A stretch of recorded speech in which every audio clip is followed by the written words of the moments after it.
in design, planning, research, and education, which facilitate in development, growth, and productivity at regional, national, and global levels. The Institute aims to develop diverse, socially active, and professionally responsible persona with a creative setup that ensures sustainability of the learning environment. B-Plan course has a main purpose to provide a better understanding of policies and ultimately framing policies and master plan, which helps in improving the living condition in a place. There is a lot of focus on data analysis and research. The variety of subjects covered and skills developed during the course will equip the candidate to venture into a number of allied fields. Planners work on a large scale with a greater opportunity to be employed in the government sector, along with various development authorities of preparations of master plan. We are gathered here for the seminar based on solar PV and its applications of planning. Dr. Gayatri Aditya is an associate professor and head of planning department at the Nitte School of Architecture and is focused on creating an impact through energy sufficiency in buildings. Her research looks into building integrated PV systems and climate responsive architecture, especially in the thermal comfort aspects, minimizing the use of active cooling. She has completed her PhD from the Center for Sustainable Technologies at the Indian Institute of Science and has a post-graduation in urban and rural planning from Indian Institute of Technology, Roorkee. An architect and planner by profession, she has worked in design firms prior to her research career. She recently received prestigious Bhavan Fellowship Award and Research Affiliate at LBNL Berkeley. Thank you. I request Dr. Gayatri ma'am to start the webinar series. Thank you. Thank you. So I'll just share my screen. So very good morning to all. I can't hear many of them, but yeah, you can post your questions and which I'll be answering in the last. So I'm not able to go through while I'm presenting it. So I'll just take you through the journey which I went through from my PhD. So given my background as an architect and planner, how I tried to converge, like I did my architecture in my bachelor's level and planning at my master's level and went into energy. So looked at electricity and PV, and so how I tried to integrate all these three parameters like a building, people and energy, and tried to come out with an index during my PhD. So which as an application for my postdoc, what I did was I tried to apply this onto a larger scale, that's like housing project. So how can it be at an individual house level, and how I transferred that into a community level as a slum housing is what I worked on. So I'll just walk you through that journey of mine. So just to give a basic introduction, I'll just kind of touch the basics of what is PV, because their students is what I understand, like, so they should have an idea of what is PV and how it is a building material, and then how I applied that and what are the issues of applying this PV onto a building and how it has to be implemented at a large scale and how it can be looked into a business is what I worked on in my postdoc. So that I'll just take you through. So just to give a small intro about how the electricity scenario in India is, we are the 5th largest producer and 6th largest. So we've installed capacity that is 200 gigawatts what we have right now, and with huge ambitious, the government of India has said some 220 gigawatts we will be installing by 2030 through renewables. So right now this 200 is majorly dominated 59% by the coal, which is thermal power plants, which are the main producers of electricity. If you just see the renewables, it's like very minimum, like 13% right now. And 67% of the households have access to electricity, as on this is 2012 data. And 600 million people have no access to electricity. And we have energy demand traditionally dominated by domestic sector, that is houses, because of raising levels of appliance ownership. So now even a slum house has ACs and TVs, and needless to say, mobile phones. So this Persistent issues with centralized electricity. So centralized electricity is you produce electricity at one place and send it to, transmit it and distribute it at the residential level. Whereas decentralized is you produce at the place of consumption. So the issues with this centralized electricity is you have supply demand deficit.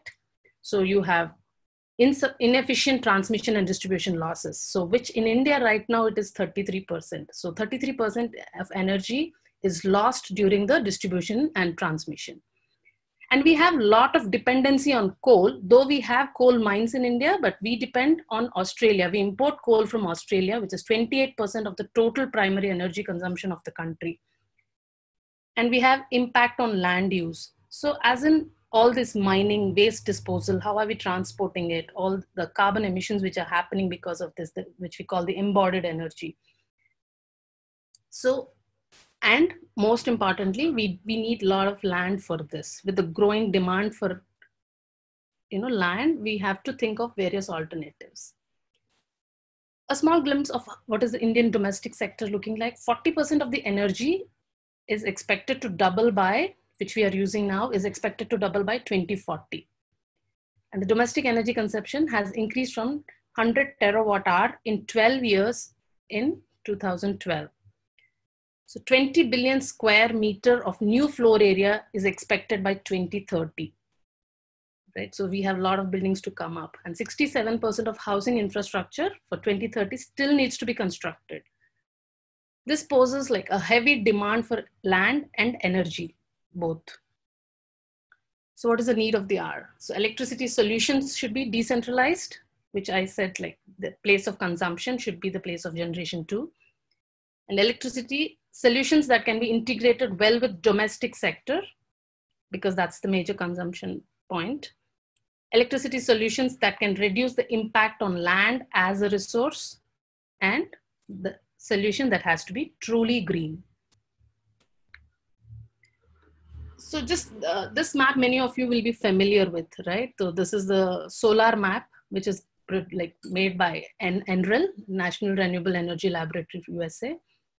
So we have 250 to 300 sunny days. So which means to say in a day, we have 4 to 7 kilowatt hours per square meter of solar radiation, which is very decent amount of solar radiation, right?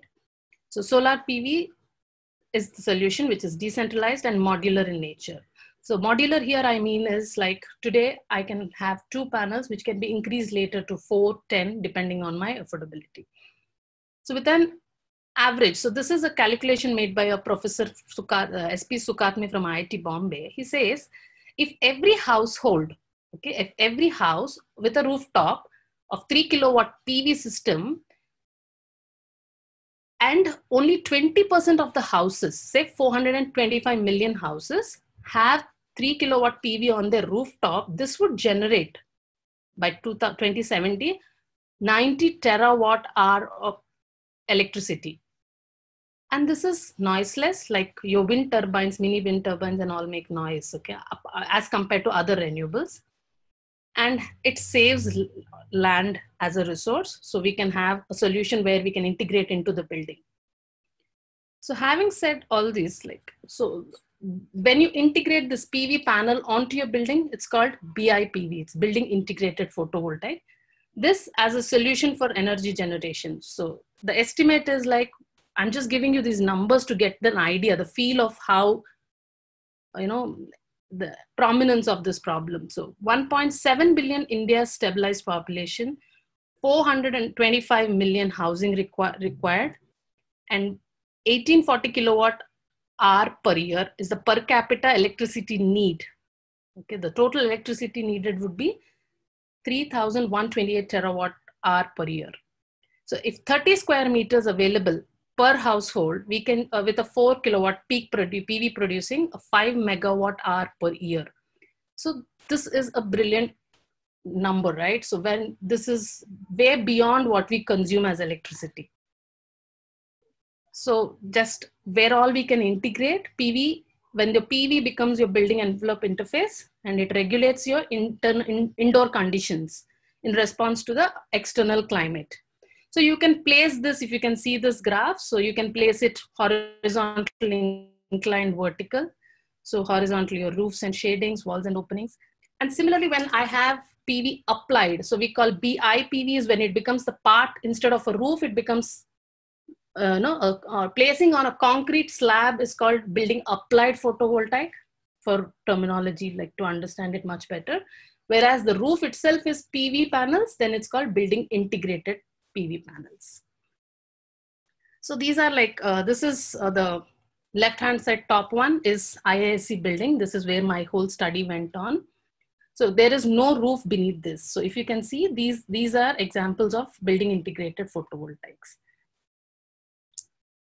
So when PV becomes a part of your envelope, it takes care of all your functions of your envelope. So it has weather protection, it has protection from shading from sun, noise protection. You have thermal insulation, and it is aesthetically appeal, sorry, it's typo here. And it covers the refraction, electromagnetic shielding, safety. All these are available with PV when we use that as a building material. So just to give a glimpse of the terminology which we use, a single cell is a small, like, 10 centimeters by 10 centimeters. This is called a cell on the top. And when a couple of cells come together, we call it as a module. And this module, when you place like some 10 of them, is called an array.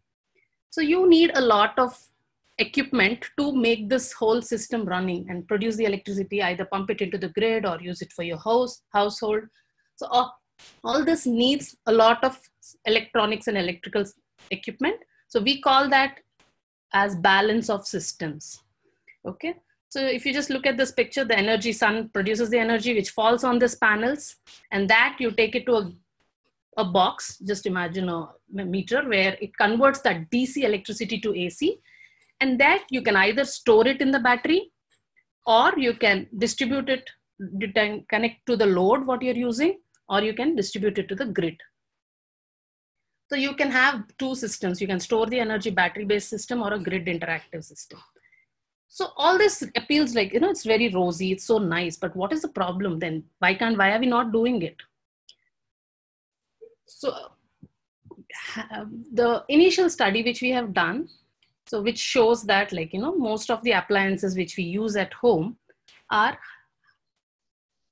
like you have the picture, the graph on the right-hand side corner, where you see most of it, 7% for air conditioning and 34% for fan, evaporative cooler. So the thermal comfort aspect consumes more than 40% of your energy, right? Rest of equipment is less. Day lighting is the second dominant.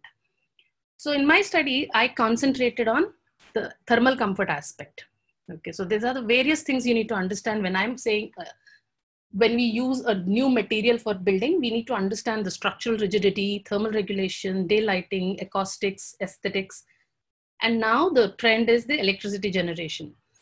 So in that, for my scope, for my PhD, I have concentrated only on the thermal comfort aspects. So this is a graph which we collected the data from the lab, which I showed you earlier, where we collected the indoor temperatures and outdoor temperatures. So if you observe this, interestingly, your outside temperature is always lower than the indoor temperatures. So this we have conducted for the entire year. So I just gave you two graphs here for peak summer and peak kind of winter. So this is the situation throughout the year.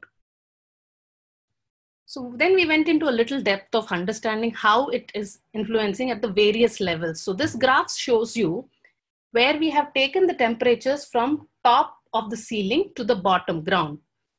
So if you see the cell temperature, that is this dotted line, this blue dotted line here, is the dictator for the entire room temperature.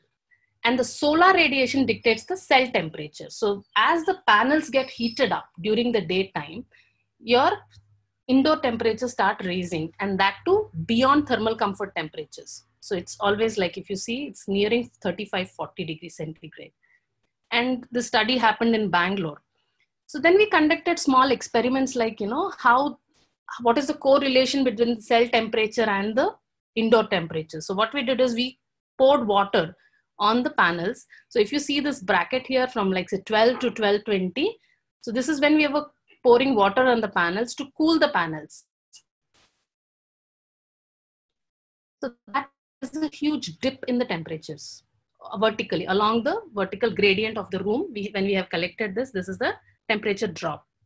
So then we went to the next level of understanding. Is it really happening only in these kind of structures or with regular RCC roof? So then we understood the thermal mass of this PV is 0.0083 and the decremental factor is something around 0.0001. So what does this convey? As compared to a brick which is 0.37 or a concrete which is 0.74 and RCC is 0.2. So this number tells you how quickly this reacts to the ambient temperature or the solar radiation which is falling on it. So that's more important because, so don't get confused with these graphs. So the whole idea what I'm trying to bring in here is, so if you see the right hand side corner on the top, this is the adaptive thermal comfort.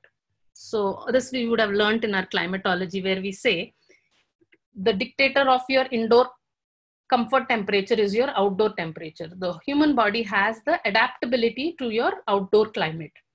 So this graph tells you, if you plot the indoor temperatures and relative humidities, what are the major two which we consider for all these thermal comfort studies? Of course, air temperature and radiant temperatures are very important. So what adaptive comfort talks only about the operative temperatures. So where if all my data points, like that is my temperature and humidity, if I calculate and plot it on this graph, if it falls in this dark gray band, then it is like we are comfortable. 90% of the people are comfortable when the temperatures fall in that zone. Sorry. And the lighter blue shade, like on the outside periphery, if 80% of the people are surely comfortable. So this is the data which we have collected at the right hand side corner. If you see this, all the data points are the maximum and minimum temperatures. When I plotted on this graph for Bangalore, nothing is falling inside that. Right? So then we understood like discomfort factors. We went into the detailed study of it, which I will take through sometime later. So the point what I wanted to convey here is, as compared to a PV roof, a concrete roof, which you can see the orange dotted line, the PV temperatures are way high. It's almost equivalent to your outside temperatures or the ambient temperature. So it causes 2.7 times, it requires more energy, discomfort energy, as compared to a concrete slab. Okay. So we saw the positive side of it. It generates electricity. It generates more electricity than what we consume. But at the same time, there is a lot of energy which is needed for keeping us comfortable. So the understanding in short, if we just put all these points, so the radiation, solar radiation and ambient temperature are very important climatic parameters for the electrical performance of BIPV system. So as the other negative of it is, as the temperature of the panel increases, the electricity output also reduces. So that's why all these cold countries like Germany and all, the kind of efficiencies which we get, we don't get it in India as much. So the maximum electrical performance would mean maximum solar radiation intercepted by the surface. And at the same time, that will increase your cell temperature, and indirectly your room temperatures are also getting affected. So this again, the room temperature increasing means you're again consuming more amount of energy by switching on your ACs or fans or things like that. And as compared, the energy density of PV is low. What is energy density here? We mean to say that in a square meter of area, what is the energy which we are producing, right? A coal power plant is, it's taking 10 times, like a PV plant would take 10 times more than a coal power plant. Okay, so if you see the large, the landscapes filled with PV panels, the electricity produced, the energy density is very low. So the present indicators, performance ratio, the efficiency of the panels are like, they come and they have an impact on the economics of it. Is it economically viable if you start using it? So these are a couple of issues which we have with PV panels, apart from the positive side of it. Okay. So given this basic introduction, so what are the roadblocks for PV as a building envelope? One is the thermal comfort. The application irony itself, like the solar electricity generated, if it is used for HVAC, what is the whole point of it? So when we produce like 20 units of electricity is generated and 5-6 units is consumed only for HVAC 2 to 3 hours a day, the global cooling demand would increase, right? It's something like 3,900 terawatt. It's huge. So we need to have passive strategies for this thermal comfort. So as a part of this continuation of this, what we have done is we tried to come out with strategies which can make your building more comfortable to live in. Okay. So the 3 things which we went about is like how we can cool the panels at the panel level. Okay. So the panel itself is cool without radiating that heat into the building, and how we can use other strategies to maximize natural ventilation in the buildings. Together, how we can move towards the greener and low fossil energy consumption.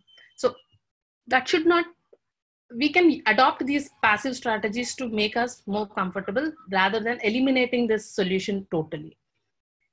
So what I have kind of worked out in my postdoc here is the understanding of what is the problem, where, which angles, like which aspects to tackle was my PhD work. Once I kind of understood how can I overcome that problem is what I worked out in a divide and conquer method, where below grade, I kind of used geothermal, where I say geothermal, I'll explain in detail as we go along the slides. And at the building level, the thermal comfort aspects, how we can make the building comfortable. And at the roof level, we kind of have how we cool the roof itself, that is the panels, okay? So most of the work when I'm talking, I didn't get into the facade as such for a reason, because we are in between the tropics, right? From equator to tropics, roof is the best place to place your PV panels. Suppose, and generally the thumb rule is like your latitude, wherever you're located, your PV panels should be inclined to the same latitude. So we are in Bangalore, which is 12 degrees. So plus or minus 5, it should be like 15 degrees facing towards south is the ideal positioning of your PV panel. So most of the results and discussions which I make is only for roof most of the time. But I went in detail for my analysis on facade also. But roof will be the major impactor. So if you see this figure which I've made on the top, so can I have a system where I pump in the hot air underneath the ground? So we studied in our climatology where 25, like 1 meter below the ground, the temperatures are always stabilized. So when you go 1 meter below the ground, always it is like 25 degrees for India, more or less. So that is what is the comfortable temperature also. So can I pump in this hot air into the ground and let it cool and send it into the house, and which in turn can go underneath the panels, cool the panels and take the hot air out. So this is one strategy which we are working on. So then if we see, these are the various, so then the potential reduced temperature would be 2 to 8 degrees it can reduce. And we need to use a dehumidifier. So water system, we need a 10 times less energy as compared to HVAC. In an air system, so this can be like you can pump in water or air. So if you pump in water, it is 10 times less energy we can use. And if it is air, it is only 4 times less. But water has its own problems of evaporation and things like that, and maintaining it, all these becomes a big issue, okay? But just for energy calculations, it's best because of the high specific heat capacity of water. So this is what I worked with a bunch of students, undergraduate students at San Jose State University. So this is the experimental setup which we have made. You can see the PV panel onto the right-hand side. So the strategy was, if the solar panels are on the top of your roof, the electricity is generated and there is some bit of heat which is generated. This electricity is to light your house and use it for your electrical purposes. Whereas this heat can be used to heat the water, and you can use it for your showers, you can use it in the kitchen. So it's a cogeneration concept which we tried, where the panel efficiency will be 15% of the electricity, the solar radiation which is falling, 15% can be converted into electricity, which is the panel capacity, and 85% of the heat can be recovered, as in through our usage for the hot heating of water. So both strategies have been evaluated in real time, and the combination of these two strategies, bringing them into one solution, like the underground geothermal and the cooling of panels together, would give you good techno-economic performance analysis for these strategies has been done. Now coming to the big picture, like how this individual house design, how it can be applicable to a large slum. So one house, it doesn't make a huge difference, but when you're talking of a lot number of houses, especially slum and low income housing, I think it makes a huge impact. And why only low income or slums? So if you see our sustainable development goals by UN, so I kind of combined that: 1, no poverty; 3, the good health and well-being; gender equity; water clean. These are the 5-6 main goals, climate action, reducing inequality, sustainable cities and communities. So putting them together, affordable housing becomes very important. Just to give you the glimpse of what is the scenario right now.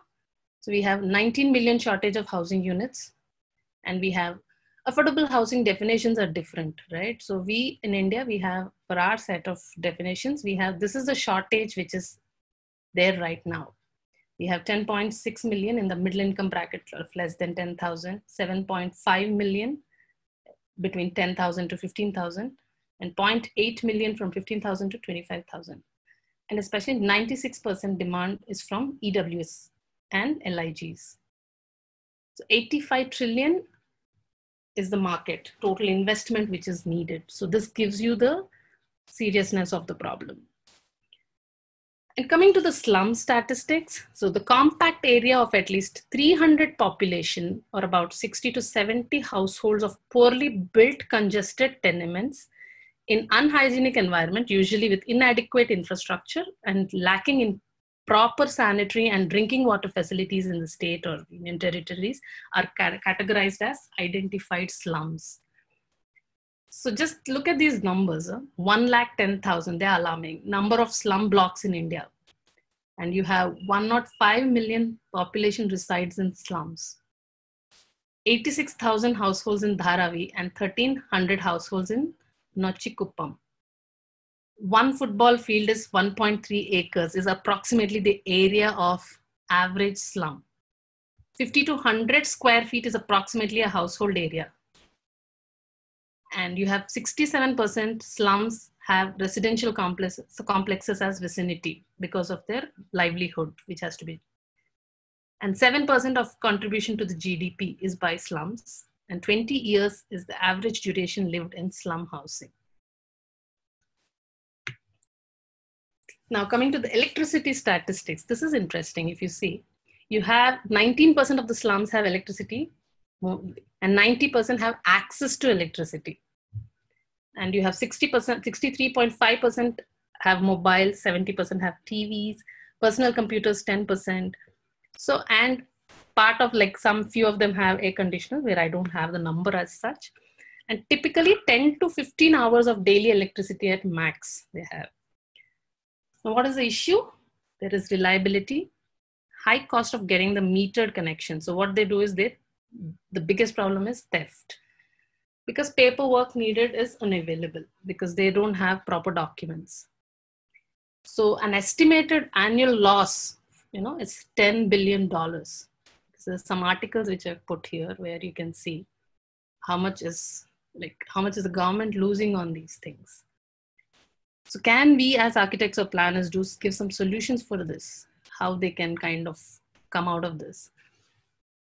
So we can't neglect, that's understood. So it's entrepreneurial and strong cultural knit. So we need to understand that, I say move the slum rehabilitation and I ask them to just move out of the city or move to some outskirts. It doesn't really help because they have their livelihoods, and eventually what will happen? They say they will accept it. They eventually come back again, but they sell that house and all these political things which happen.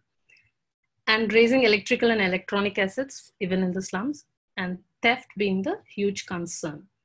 All these has to come into an inclusive solution. So these things can't be just neglected when we design something for them. So the last part of my presentation today, so how we can use the solar as the solution. Okay, so how can we have access to electricity and solving the land and energy nexus is what we are looking at. So this is a picture which I've taken from Punjab. So this is a 11.5 megawatt single rooftop solar installation, which is spanning across 42 acres. Okay. So these are the kind of solutions people are coming up with. So this is one suggestion which I'm working out, where I'm saying you would have seen these huge ground mounted PV systems when you go on the highways on the sides. So what can this space be, instead of just being a PV electricity generation point, can it be for housing? So can we make this BIPV structures underneath that? Okay, so this is a small case which I have taken up land which is of this area, which is 24 to 45 feet by approximately 91 feet. So we have a PV array where we can say we can construct houses. So when I just went about calculating this, it is a 1 megawatt kilowatt peak if I consider whole, ground mounted PV. It's 11 square meters. Assuming the road width to be 25 for transit and each housing unit of 260 square feet area. So I've given that. 40 units of row houses can be built concurrently. So in this space, we can build 48 units. And every household will have an average solar capacity of 4.4 kilowatts. A typical consumption would be 1 point. So they would consume 1.1 to 1.5 kilowatt. So additional can be supplied to the utility. So this can be giving around $1,500 per watt can be saved as against individual rooftop. So if I start putting, so what will happen is when I start, earlier you remember I mentioning about the balance of systems, the electronics which is needed. So if you imagine every household has one unit, then a community level, if we can combine all these, you can save this much amount, $1,500 per watt.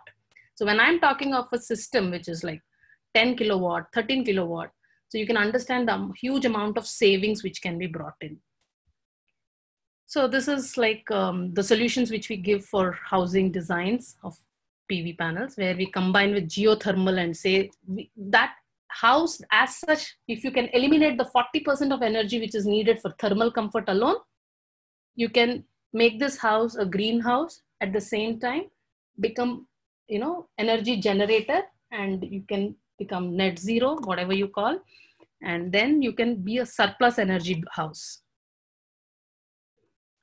So these are like, I can get into the detail of it, not necessarily, because we are giving this as a business model to the government of India, where we are thinking of, can this solar cooperatives come in? So that's one business model where we can think of all these gated communities and all these. These people can come together and kind of have, having this solar as a solution. Can they come and decide the housing price? Fund comes from cooperatives. There's this called PPA model, power purchasing agreement, okay, where the solar PV panel producers, they kind of put the panels on your rooftop. They take care of everything. So these are the new, policies which are coming abroad in US and all that, where they maintain everything for you. But only thing is, instead of you paying your bills to BESCOM, you pay it to these people, right? So, and apart from that, you have government subsidies and all these things, right? So we can, and revenues, China has one place where you have a huge solar plant and people go there for tourism. That's the best part. And it is designed in the form of some Kung Fu Panda or something. So the other model is captive power plants. So this can be like set up by corporates. So can we say like, the CSR funding, so corporate social responsibility, can the businesses give their social, do their bit to the society by giving their CSR fundings to these slum housing and things like that, and buy back power from them. Today, that's what is happening. Like, all these hotels, Taj and all, They buy their power not from Bescom, but from all these solar power generators, which are in the outskirts of the city. So they pump in power to the grid, and these hotels buy here. So these models are already coming into place. So can we have this, the corporates taking responsibility of these slums and, starting these kind of programs is one thing which we are looking into. So affordability from the principle of initial investment and recurring housing expenses like electricity. Can this be a possibility? So I think here I would like to acknowledge LBNL, like they hosted me, and the grant which I got from Brown, which made me work all these things, and especially IISc for the wonderful lab which we had and which helped me in my data collection. So here I stop.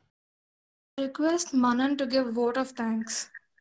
On behalf of all the staff and students of Nittay School of Architecture, I would like to thank Professor Gayatri Aditya for sharing her valuable talk. Thank you, ma'am, for making time and addressing us on the topic PV and building material.